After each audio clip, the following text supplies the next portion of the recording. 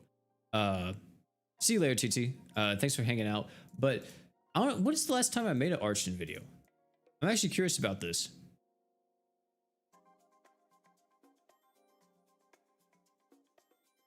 I'm about to look it up. Grand Summoners Archden. 9 months ago. 9 months ago is when I updated it. Yeah, and before then it was, oh dude, it was so long ago before then, wasn't it? I got the how to team building Grand Summoners. That video freaking popped off. My god, such a good video.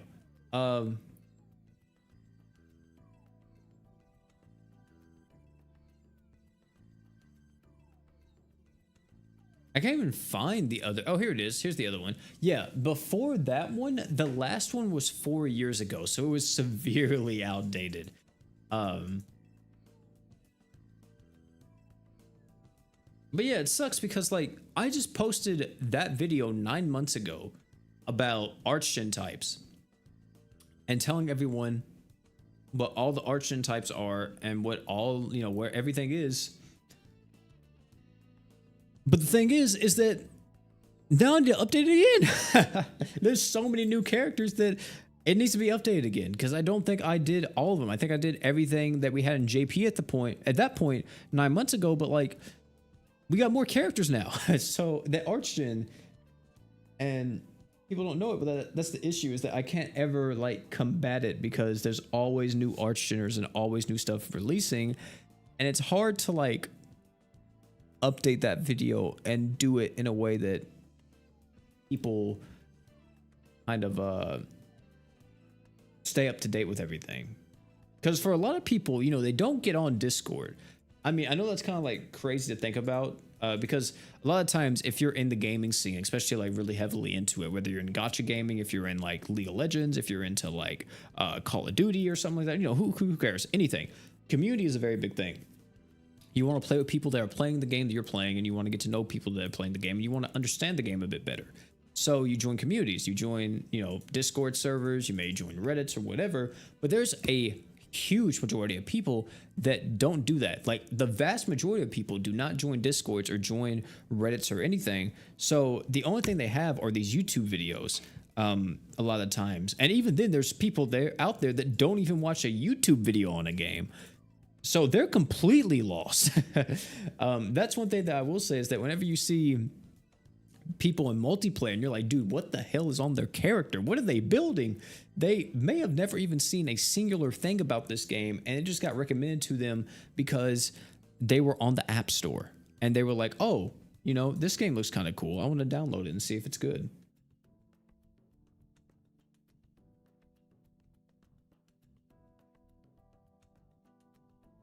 What's up, Rambling Gamer?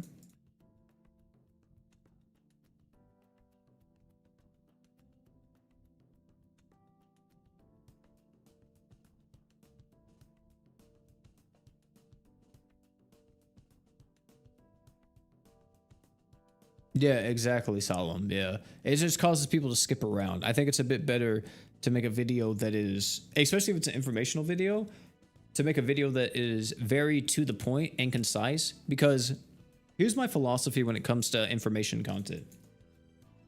If I make a guide, or if I make like a video to something, just explaining anything in the game, my philosophy is that you're playing the game right now and you just found this thing out and you want to understand it and you want to know it and you want to know it right now.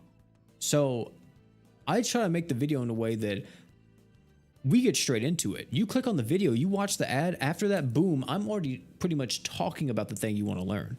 You don't even have to skip the intro half the time. I'm already talking about it. So the thumbnail and the title kind of already explains it. That's kind of the intro already. So why do I need to have another intro? That's one thing that I try to do whenever I'm coming to like a lot of different guide stuff, and it saves a lot of time because having an intro trying to like hype up the video or do something like that for a fucking information guide or any type of informational stuff, it's just like, why? Why do that? Glad you talked about the game, because this game is kind of underrated, at least to me. Yeah, I will say GS is... It's not the best game. It definitely has its flaws. It has a lot of flaws. But it's a game that isn't terrible. I'll say that. Like, it's not terrible. It's good. And it has a lot to offer to the point to where I prefer playing it over a lot of different mobile games I've played. But yeah, it's definitely, I guess, more underrated. And I think that if it was bigger, we possibly would have a lot of the changes that we are talking about right now in the game already. Just because they would be making more money, they would be having more feedback come in than they would know what to do with, and it would be a bit better. And also, we'd probably have crazier animations in the game too. But still, GS is a bit dated at this point. It's getting to the point to where GS is almost 7 years old in global. It's 7 years old already in JP. And there's a certain rule. I forgot what the rule is, or like philosophy. I don't know what it's called, but like usually anything in life has about a 7-year span in terms of like there's some stuff that transcends this and you become a lifelong fan, and that's extremely hard to do. But when it comes to anything else,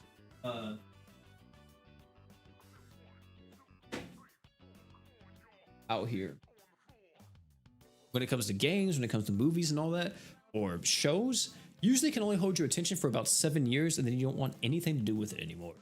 So we're about to be on that point where we're about to be at the 7-year mark, and it's going to be interesting to see if like the veteran players that played back then, like ever since launch, is going to get tired of playing GS or not. I think a lot of people who play GS are kind of just lifelong fans now. Like, they kind of just are in it till the game shuts down. So, we'll have to see, but yeah.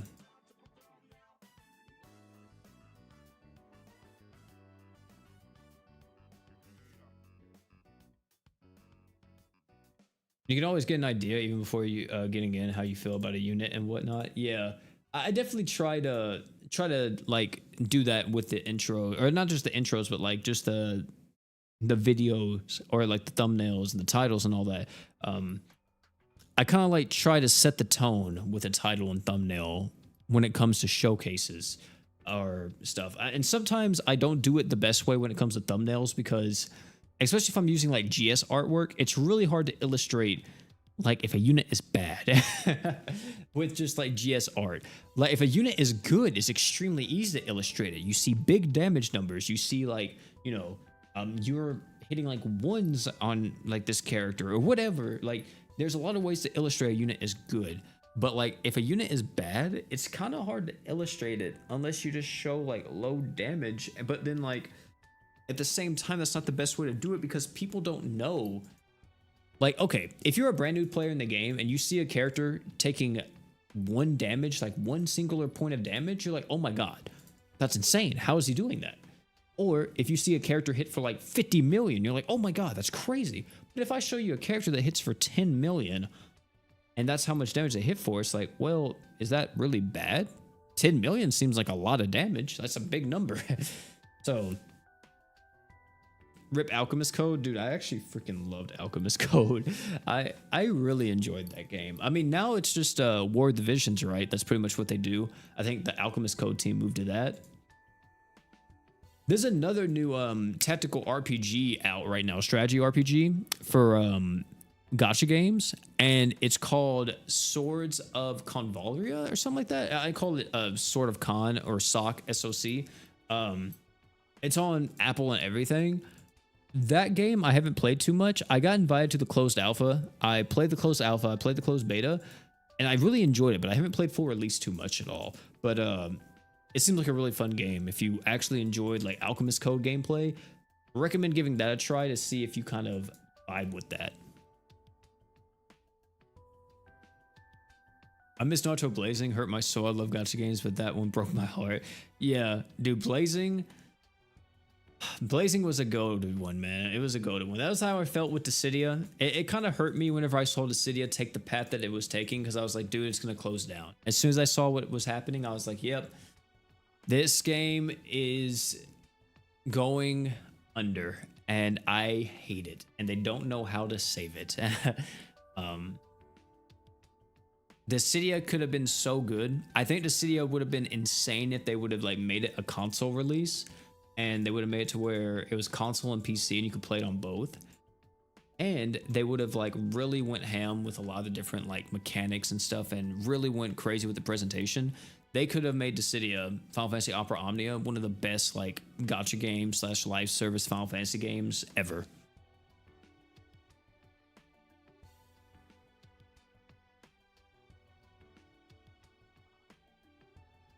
Final Fantasy Tactics and Tactics Ogre, which I love. Yeah, Final Fantasy Tactics. That's another game I got to replay, man.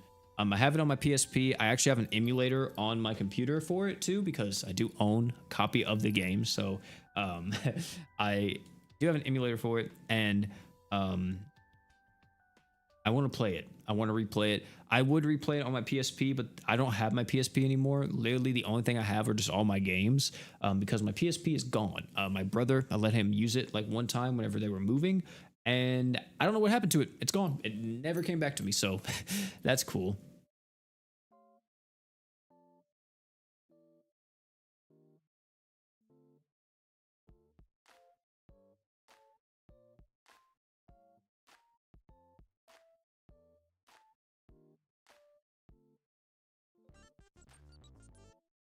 What's up, Toasted Bread? How you doing, man?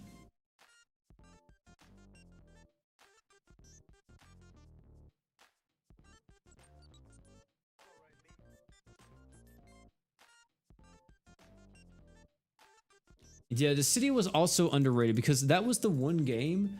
That was the one game I told everybody that if you want to be free to play in any game, and you want to like actually invest a lot of time, and you want to play a game that like, you know, really pays you back for like everything you put into it, it's the City of Final Fantasy Opera Omnia. You never had to spend. I played the City of Final Fantasy Opera Omnia from the time that game released, and I didn't spend a single dollar on it the time it closed down, because you didn't have to. They gave you so much currency and so many tickets to the point to where you never ever had to spend money, which was a good thing to the players, but a bad thing to the developers. And it sucked too, because there really wasn't anything in the game to kind of like warrant you to spend money. I think it would have been a lot better if it got re-released nowadays and it had a battle pass tied to it, which I know is crazy. They did have passes, but they didn't have a battle pass. I think if they would have added battle passes to it and more cosmetics and ways to monetize the game in that way, it probably would have helped it stay alive for a bit longer and made it to where it could have been going on for a few more years. It just wasn't monetized in a way that was successful for them, because they try and monetize it like every other gacha game, and the thing was that Dissidia wasn't like every other gacha game. So you need to make skins and cosmetics, you needed to make battle pass stuff, you got to make stuff that just gives you rewards and made it worth for the player to like spend $5 here, $10 here, $15 here, $20 here, instead of just buying like currency to summon, because you didn't have to buy currency to summon. They gave you too much. They gave you so much currency that you didn't have to worry about summoning.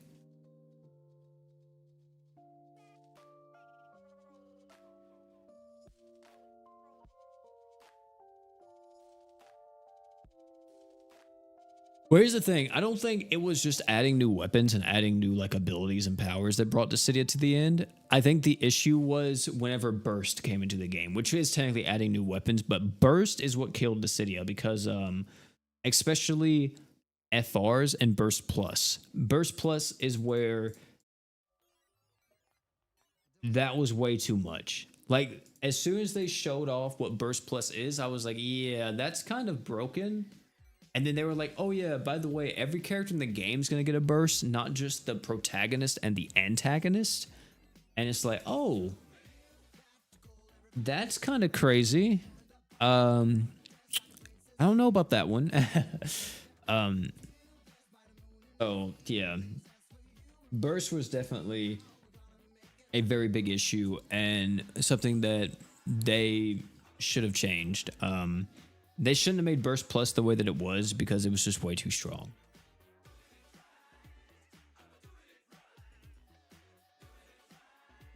It got to the point to where the player was so strong the game couldn't catch up, and when the game did catch up, it caught up to the point to where it overstepped the player by so many freaking levels that you had to have a very specific team comp and very specific units to even beat certain stages, and that's not the way Dissidia was designed.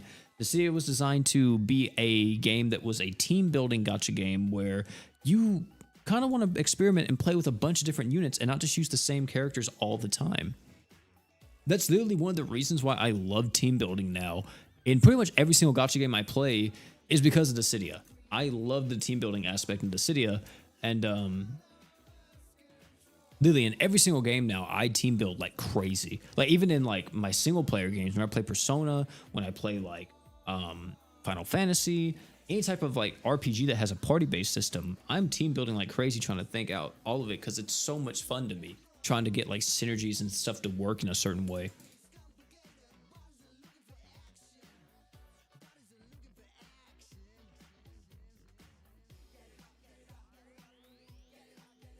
I'm gonna. Oh, but I cannot talk. You done grinding the event? I have 600k ready for reset. In Thursday, yeah. I think are they resetting it? I did say that they said the exchange shop was getting restocked, so I'm assuming that's the reset. But I think they're gonna reset it again, possibly. I doubt that they just leave it like it is, because if they just reset it like that, that's kind of crazy because that was a very fast reset. That's like a week and a half of the crossover being out.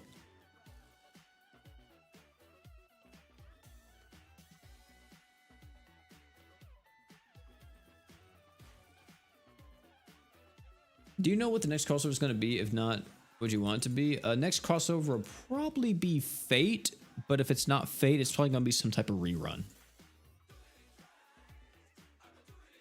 Yeah, I play Bleach, Rose. I play Bleach. Bleach is a lot of fun.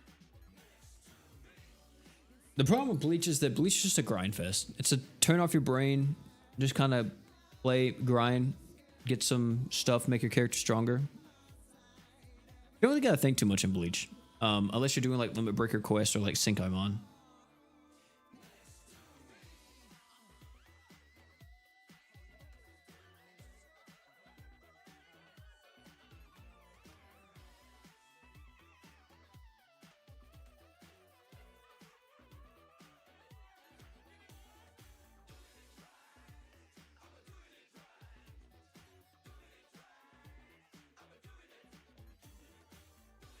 You locked in on Bleach for like a year and then it got burnt out. Yeah, that's kind of like the issue. Bleach is a very heavy farm game, and it's a game that is also pretty free to play too. Like you don't really have to spend money in that. Like I'm free to play myself and I have so many top tier characters, but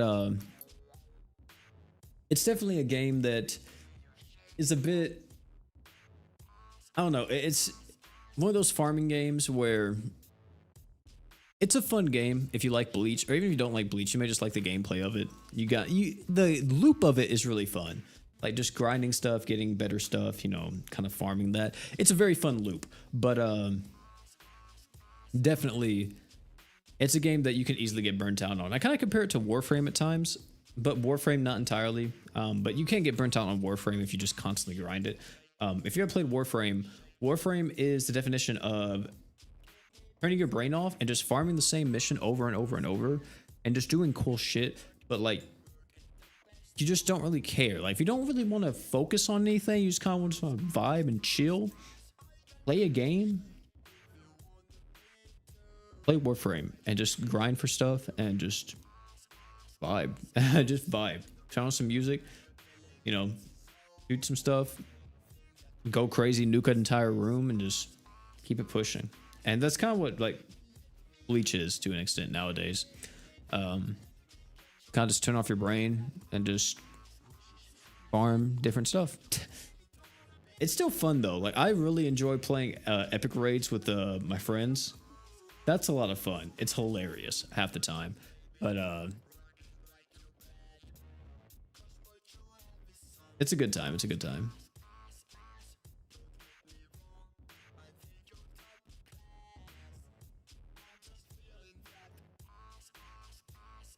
Yeah, that's true, Riz. That is true.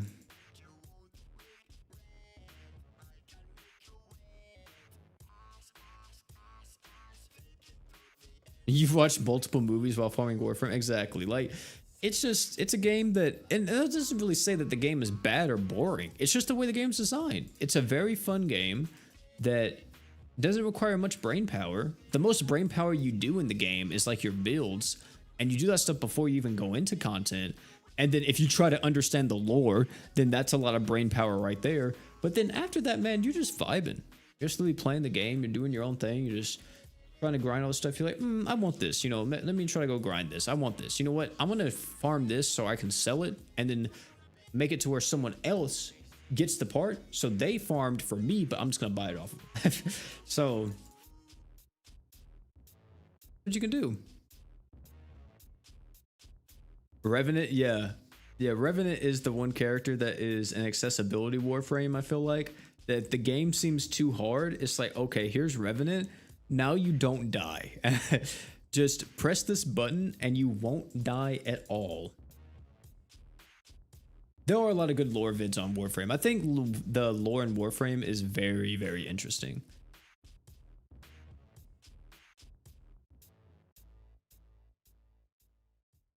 Because I think they've made like a few Warframe comics too, haven't they? And I really wanted to buy them and like read them because the story seems really cool. Even though it's all over the place, like it's just kind of dope to read. But I feel like it's like kind of the Warhammer type of setting to an extent. Where like there's so much stuff happening in Warhammer 40k, but if you read like the different lore bits or just watch a lore video or like, you know, read like the light novels or the comics or whatever on them, you're just like, damn, this shit's kind of cool. So there's so much happening and you understand like what's happening at the specific point, but then you're like, there's more to learn. And like in those types of stories, I know a lot of people don't like that, but to me, that's kind of exciting. And I really enjoy that, where it's like the story isn't just so cookie cutter and there's so much depth to it that there's always something else that's like another little like, you know, piece of candy on the trail where it's like, oh, that's really freaking cool. I want to know what happens after this. I want to know more. And it kind of gets you hooked like that, right?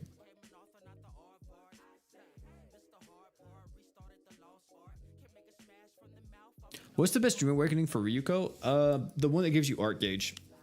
The other one isn't bad if you want to buff up her accuracy, but the one that gives you art gauge is definitely the best.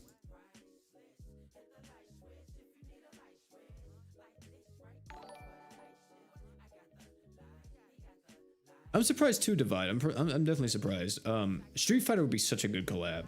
I really want a game collab in GS. I don't know why we haven't got a game collab. We only get anime, and I don't know if it's because animes are like a bit easier to obtain when it comes to crossing over than a game property, but like, dude, if we got a Street Fighter Devil May Cry, like Sonic the Hedgehog, they just seem like they give that guy out to everybody. I'm gonna be honest. But please, that would be sick.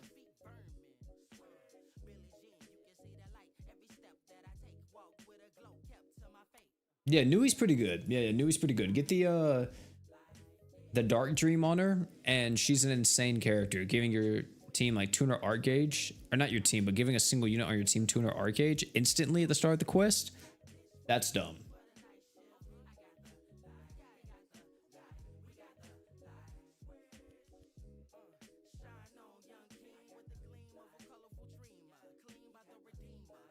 Warframe story takes risks and does it so well. Yeah, it's definitely out there at times, like, but it's to the point to where they make some of the coolest fucking set pieces I've ever seen in any type of media.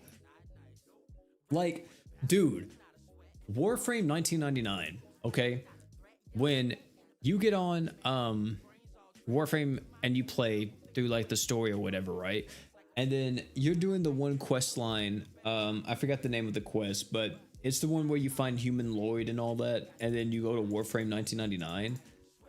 And that entire segment of like, you see Arthur, and then you get to play as Arthur with like the AK, and he's like getting up after fighting like all those freaking things, and he's like cocking the AK back, and then you get to run around and play as him. That's so cool. Even though it's just a skin for Excalibur, it's like that entire moment was like, damn, dude, that's fucking sick. Like, you got like the music playing too, and you're like, damn, this is good. It's like the same thing too whenever you play the New War, right? The New War had like that exact same thing. Like as soon as you played it, you were like, what the fuck is this? Like this is a free game. That's the only thing I was thinking of in my head. This is free?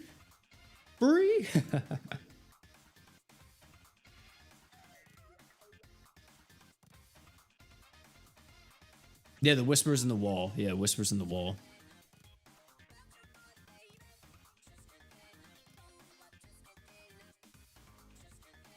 Oh yeah, Excalibur Umber's quest line. Yeah, that was a really good one.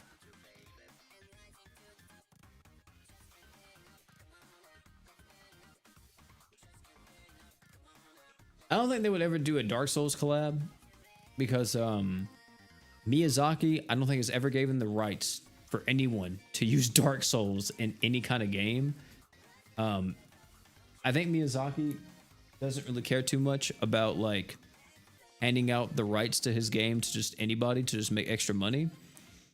I think he cares more about his image and how people perceive his like content. And it's another thing too is that crossovers with Dark Souls doesn't really work unless like you're only doing the bosses, because like the playable character is the, you know, he's a created character, so they're a created character and you don't really like do anything else with them.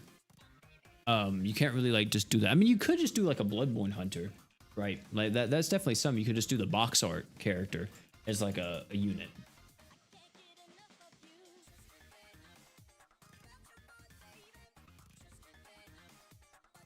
It's Year 5 of JoJo being a top requested crossover and we still don't have it. Yeah, I don't think it'll ever come, man.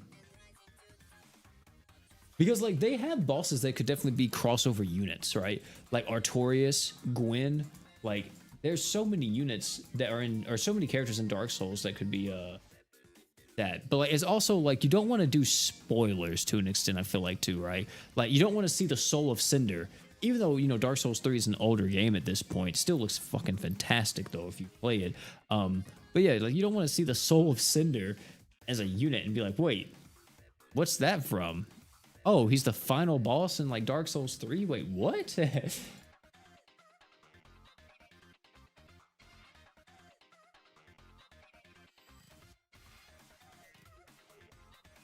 that's true. Monster Hunter does do collabs, but like they do it in a very like unique way where it's like, okay, let's make your character just in the Monster Hunter outfit. Also, chat, that's gonna be the last run right there. But like, yeah, they do it in a unique way where it's like, okay, we're just gonna give you like a Monster Hunter character, or like a hunter with a great, oh god, that hurt. But like, yeah, we're just gonna give you like a hunter with a great sword, or we're gonna give you like a hunter with like dual daggers, or we're gonna make it to where your character just has like Elder Dragon armor on, right? Like, I mean, it's cool. It's a cool thing they do to kind of like, you know, be able to make it to where they can fit in other pieces of content. But yeah, it's cool. It's cool. Also, I don't think we have enough. That's only 10 or 11. So what do you need for that? Like what? 816. That is. Damn. Is that 240,000? Jesus.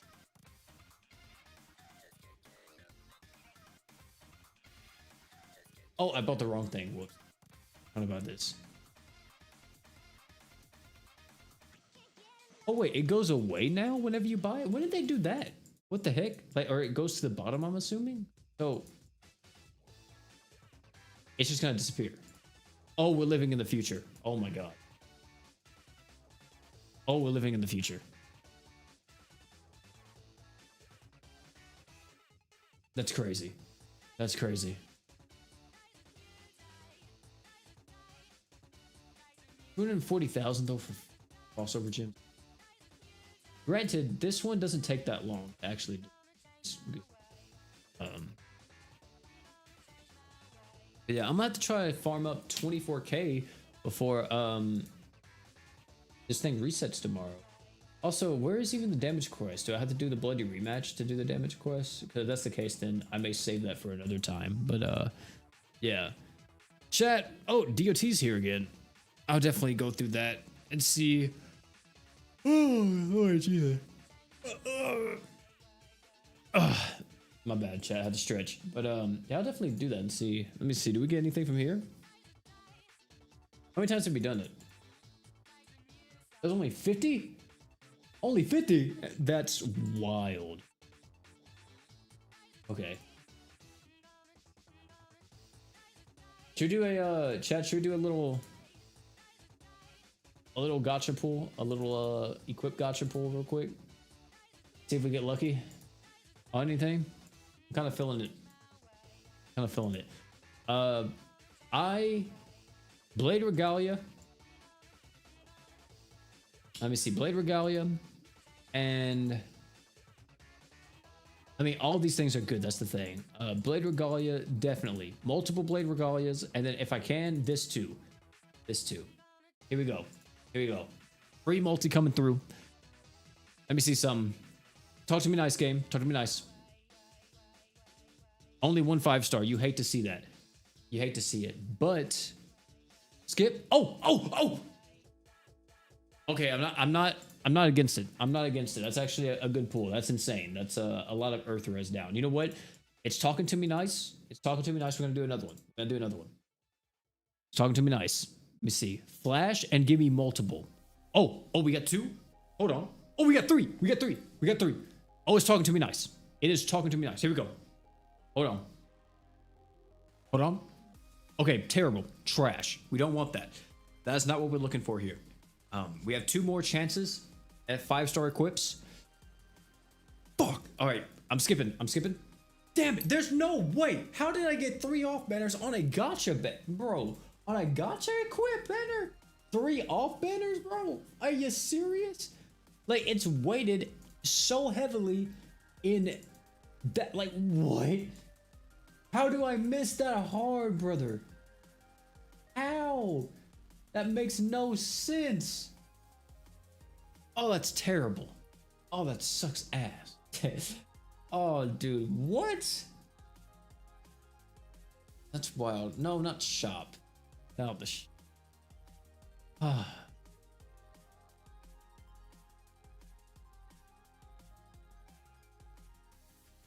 Okay, I already lost.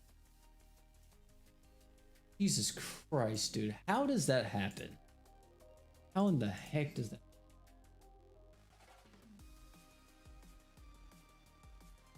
Oh, thanks for the $2 dono, by the way, Fusion. A little compensation. Thanks, man.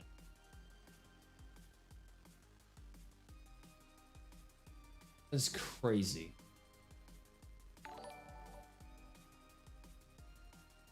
Do I have enough to max out be it? I do. This is a really good defense item, chat. It's like 45% earth res on if you're using it on a human. Dummy good. Also, it's on a 30-second cooldown. Stupid freaking equip. But yeah, if you want to know what I'm going for, what I really want is this 5-star physical. I want multiple. I want at least 2 or 3 if I can, but it looks like we may only be walking away with 1. Also, this right here, I want as well. It's like 100 and what is that? 120% crit damage up. If you use this on a water character, but it's for the entire team, that's dumb too. Really strong. Either way though, chat, that's gonna be it for this one, man. Thank you all for hanging out. It's me, Royal P. Tomorrow we're gonna be having the Should You Summon on the channel. Following Wednesday, we'll be having a summon video as well, so you guys can Stay tuned for that. Thursday we'll be having some type of showcase on the channel. Or actually no, Thursday we may be talking about the new character coming out in JP, because JP is going to be having their new story chapter come out, which means a new unit. So Thursday will probably be what that video is. Then Friday we're going to be having a showcase on Gamagori or Nonan more than likely, and then we're going to be getting into the older characters on Saturday. But yeah, thank you all for hanging out though. It's me, Boy P. Make sure you like the stream before you leave. And also, another thing is too, if you guys haven't yet, make sure you guys go over to Sleepy's channel and like the dual summon. If you guys want to see a dual summon for tomorrow's, or not tomorrow, but Wednesday's video, make sure you go to Sleepy Snake's channel and like his dual summon video that I was in, and get to 1K likes. If we get to 1K likes, we'll do another dual summon. If it doesn't get to 1K likes, then I guess we're just going solo for the summon video. But yeah. Thank you all for hanging out. It's me, P, and last but not least, you guys already know, don't forget to drink water.